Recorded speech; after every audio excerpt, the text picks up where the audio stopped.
Acorn TV, proud sponsor of Just Seen It, offers hundreds of hours of British mysteries, dramas, and comedies streaming commercial-free on demand. Learn about our 30-day trial at acorn.tv/PTV.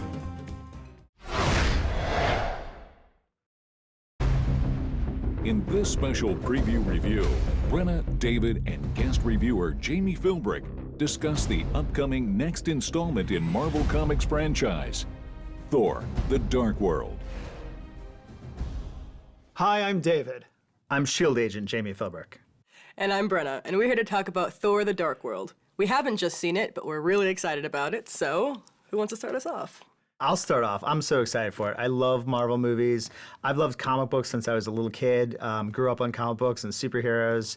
And I waited pretty much my whole life for them to really be embraced by Hollywood. I mean, other than Richard Donner's Superman and the first couple Tim Burton Batmans, they were never really taken seriously until Blade sort of ushered in the superhero genre that we've been in over the last 10, 15 years. And, you know, then we got X-Men and the Spider-Mans. And they had to make it gritty first. Yeah, I mean, they had to take this material seriously and not just make it a comic strip.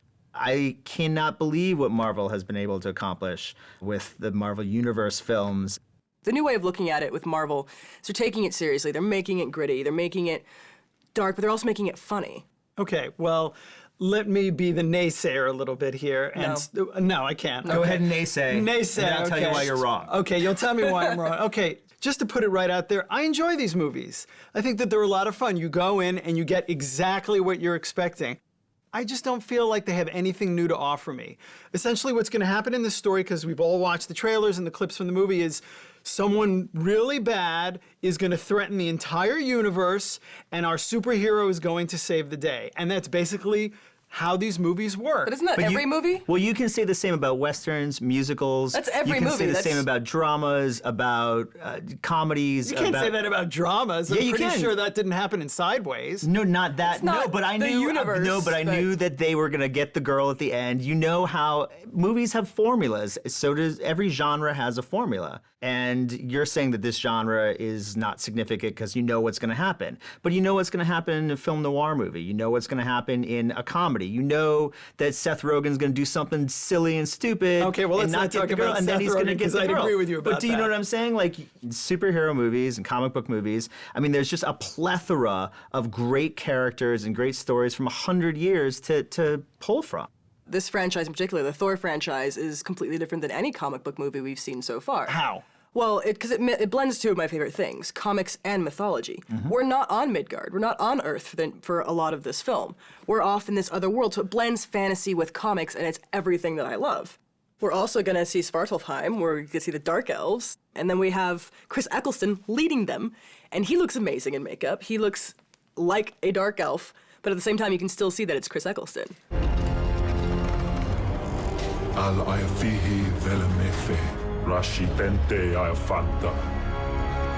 We have this lore and these beloved stories with these beloved characters brought to life with the most amazing cast. I mean, this cast is phenomenal. I agree with that. Natalie Portman, Tom Hiddleston, Idris Elba, Anthony Hopkins. yeah. This cast is incredible for a superhero movie. This is amazing that this is where we're at now. Chris Hemsworth is Thor. Yeah. And I really liked his character arc in the first movie because he's taught humility. Yep. Right? Which is something we mere mortals can latch onto, and we can relate to that.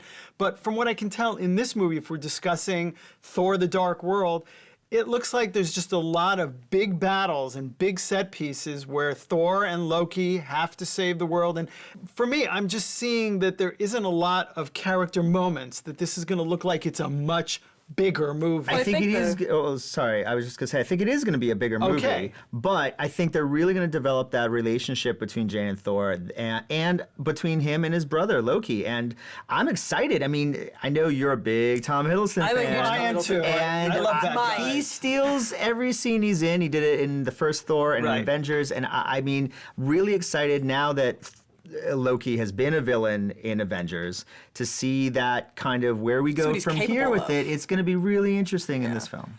So the first Thor was for our characters. It was to find out who they are, to see them go through changes and arcs. And there will be some character development here, but the main focus is going to be this story. It's going to be these dark elves, and it's going to be this villain. We know who the players are. Now we can play. Now we can have fun with them, which is always the problem with the origin films, is you have to set this up. Right. How do they get their powers? Who are they? What are they doing? Now we're good to go. And it's going to be amazing. And superhero sequels tend to be better than the first. X2 is better than X-Men. Dark Knight. Yeah. You know, Batman Begins was great, but Dark Knight is one of the best superhero movies of all time. So we're ready to go with Thor: The Dark World, and I'm really excited for it. I think it could be great. Marvel recently released 15 minutes of behind-the-scenes B-roll footage, and this is their B-roll. It's not touched up. It's somebody with a camera behind the camera taking shots of the scenes as they're being filmed. Right, you can see the director, you can see the DP, they got the dolly shots, and I've seen those. The action looks almost fully polished, just like that. Right. It's going to be incredible. It's beautiful just on the B-roll. I can't wait for the finished product. The director's Alan Taylor, who comes from Game of Thrones, and that gives me some hope for optimism in terms of the way the movie is going to be structured. The thing that you have to remember is this is his first real big feature film. So, and he's taking over for Kenneth Branagh. Right. Yeah. So Who was an unusual or interesting choice that worked out. When they picked him, everyone was like, "Really? Is this going to be Shakespeare?" But it was a choice, right? But if you're going to have a Marvel Shakespeare movie, it would be Thor. You must be truly desperate to come to me for help. What makes you think you can trust me? I don't. And you should know that when we fought each other in the past, I did so with a glimmer of hope that my brother was still in there somewhere. That hope no longer exists to protect you. So this movie has some really wonderful pedigree in terms of the writers. First of all, we have Christopher Yost, who's written a whole bunch of superhero scripts for animated TV shows, right? Yeah, X-Men knows his stuff. Evolution, the Avengers cartoon, and he's also a big-time Marvel Comics writer. Wrote X-Force and a lot of other comics for Marvel. But this is his first Feature film. Yeah. So there is a little bit, let's see. A little bit how he different than does. a TV show. And Yeah, an but then we have, animated TV show. he's co-written it with the Captain America writers. Christopher Marcus. Yeah, and Stephen McFeely. Right, but even though Christopher Marcus did a great job on Captain America, I enjoyed that movie, he also wrote Pain and Gain. I also want to mention, just briefly, the production design, because this film looks beautiful. Like, it's not all CG. It's the sets, the costumes, the weapons. They're gorgeous. So you see the behind-the-scenes footage, you see the trailers. You can tell that they're the same thing. These are practical props. Which is great. It's incredible. Superhero movies now realize that you can't get away with CGI with everything. That for the wide shots you go to CGI, but when you're in medium or close-ups, you really have to have practical, physical props, physical stuff that people can grab onto. Well, and one of the other great things about the Marvel Cinematic Universe, Marvel Studio movies, is the tease into the next one. And as a fan, I look forward to that in every movie. And this one, I think, is going to sort of lead up into Guardians of the Galaxy. I've heard a rumor that Benicio del Toro, who is the villain in Guardians, may make an end credit appearance in this one. I've actually heard that there's 2 end credit scenes. The big question is going to be, will audiences care about Thor outside of the Avengers, outside of an Avengers setup and outside of an Avengers film?